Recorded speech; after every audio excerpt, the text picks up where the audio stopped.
حکیم صاحب کی انوکھی برکت۔ ابو محمد الخشاب بخاری سے مروی ہے کہ ایک جولاہے کا گزر ایک طبیب پر ہوا۔ اس نے دیکھا کہ وہ کسی مریض کو دوائی کے طور پر ارگ گلاب اور تمر ہندی املی کٹارے تجویز کر رہا ہے۔ اس نے کہا کون ہے جو اس کام کو عمدگی سے کر سکے؟ یہ جولاہا اپنی بیوی کے پاس آیا اور اس نے کہا کہ میرے لیے ایک بڑا امامہ بناؤ۔ اس نے کہا تو اس امامے کا کیا کرے گا؟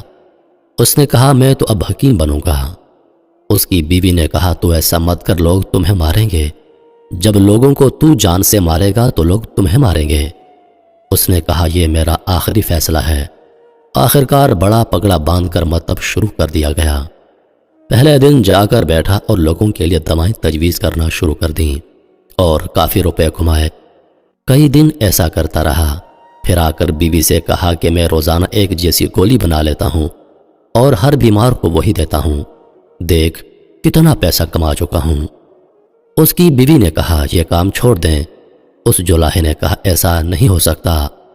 ایک دن ایسا ہوا کہ ایک باندی کا گزر حکیم صاحب کے مکتب کی طرف سے ہوا۔ اس نے دیکھ کر اپنی مالکہ سے کہا جو کہ سخت بیمار تھی، میرا جی چاہتا ہے کہ نیا طبیب تمہارا علاج کرے، پرانے طبیبوں سے علاج کروا کر کوئی افاقہ نہیں ہوا۔ آپ بیمار کی بیمار ہیں، کیوں نہ نئے طبیب کو آزمایا جائے؟ اس کی مالکہ نے کہا اس کو بلائیں۔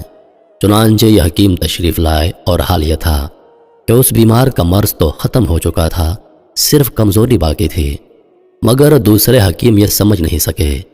اس جولاہے نے تجویز کیا کہ ایک مرغی بھون کر لاؤ۔ مرغی بھون کر لائی گئی اور مریض نے خوب کھائی اور 3-4 دن تک ایسا ہی کیا تو بالکل ٹھیک ہو گئی۔ وہ اٹھ بیٹھی، پھر تو اس کی خوب واہ واہ ہوئی۔ آہستہ آہستہ یہ خبر بادشاہ وقت تک پہنچی۔ بادشاہ نے اس کو اپنے دربار میں بلا لیا۔ بادشاہ جس مرض میں مبتلا تھا اس کا اظہار کیا۔ اتفاقیہ طور پر اس نے ایک ایسی دوا کہہ دی جس سے بادشاہ کو فائدہ پہنچا۔ اتفاق سے بادشاہ ٹھیک ہو گیا۔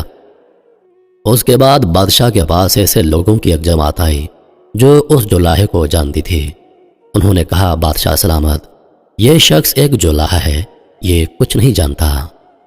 بادشاہ نے کہا اس کے ہاتھ سے مجھے شفا ہوئی ہے اور فلاں عورت کو اسی کے علاج سے صحت ہوئی، یہ میرا تجربہ ہے، اس کے خلاف میں تمہاری بات تسلیم نہیں کروں گا۔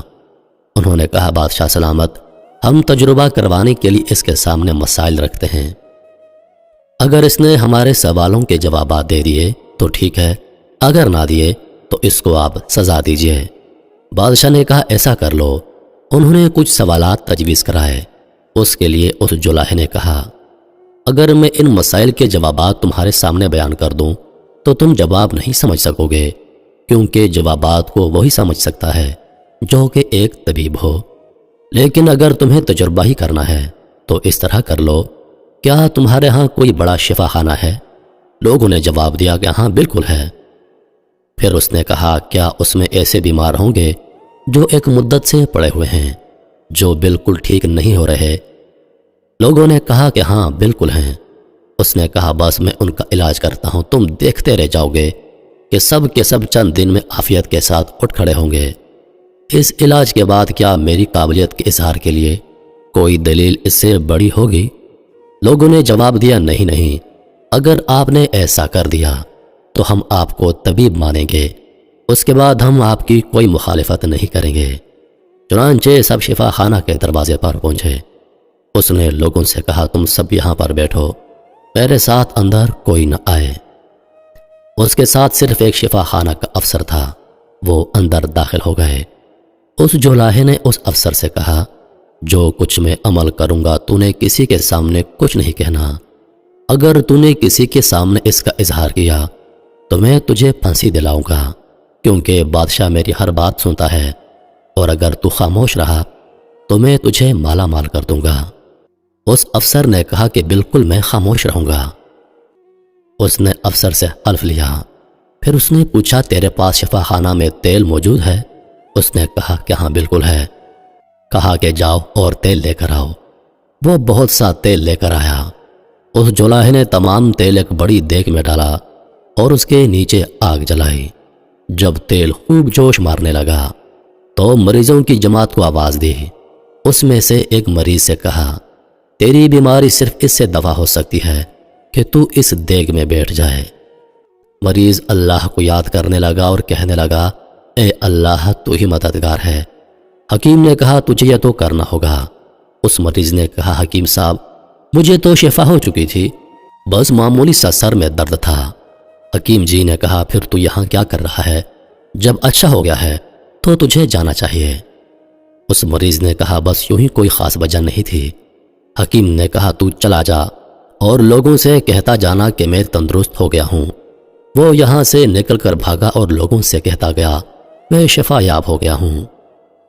ان صاحب کی آمد سے پھر دوسرے مریض کا نمبر آیا، اس سے بھی ایسا ہی کیا گیا کہ تیری بیماری صرف اس وجہ سے دور ہو سکتی ہے کہ تو اس دیگ میں بیٹھ جائے۔ اس نے کہا، اللہ اللہ میں تو تندرست ہو گیا ہوں۔ حکیم صاحب نے کہا، اس میں بیٹھنا ضروری ہے۔ اس نے کہا، میں تو آج شام واپسی کا ارادہ رکھتا ہوں۔ حکیم جی نے کہا، اگر تجھے شفا ہو چکی ہے تو چلا جا اور باہر لوگوں سے کہتا جانا کہ میں اچھا ہو گیا ہوں۔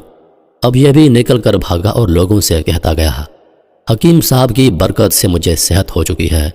یہ حال سب کا ہوا، یہاں تک کہ سب حکیم صاحب کا شکریہ ادا کرتے ہوئے رخصت ہو گئے اور بھاگتے چلے گئے، اور حکیم کی شہرت میں مزید اضافہ ہو گیا اور مخالفین شرمندہ ہو گئے۔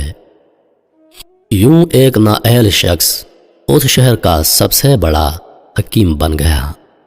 میرے محترم عزیز دوستو، کہانی تو یہاں پر ختم ہوتی ہے، لیکن یہ ہمارے معاشرے کی کہانی ہے، یہ ہر دور کی کہانی ہے۔ آپ اپنے گلی محلوں میں، اپنے شہروں میں، اپنے گاؤں میں، اپنے قصبوں میں دیکھیے، ایسے بے شمار لوگ آپ کو نظر آئیں گے جن کا میڈیکل اور ڈاکٹر سے کوئی لینا دینا نہیں، جنہوں نے محض دوائیوں کے بارے میں پڑھا ہوگا اور انہوں نے اپنا میڈیکل کلینک کھول لیا ہے جو لوگوں کا علاج کرتے ہیں اور لوگوں کی زندگیوں سے کھیلتے ہیں۔ ہمارا سب سے بڑا المیہ یہ ہے کہ ہم سنی سنائی باتوں پر یقین کر لیتے ہیں۔ ہم نے کسی سے سن لیا تو بس اس پر مکمل یقین کر لیا۔ انہی لفظوں کے ساتھ میں اجازت چاہوں گا، اس امید کے ساتھ کہ سانسوں وفاقی تو اگلی بار ایک اور ویڈیو لے کر آپ کی خدمت میں حاضر ہوں گا۔ تب تک کے لیے خدا حافظ۔ اللہ پاک آپ سب کا حافظ و نگہبان۔ ہنستے رہیے اور ہمیشہ مسکراتے رہیے۔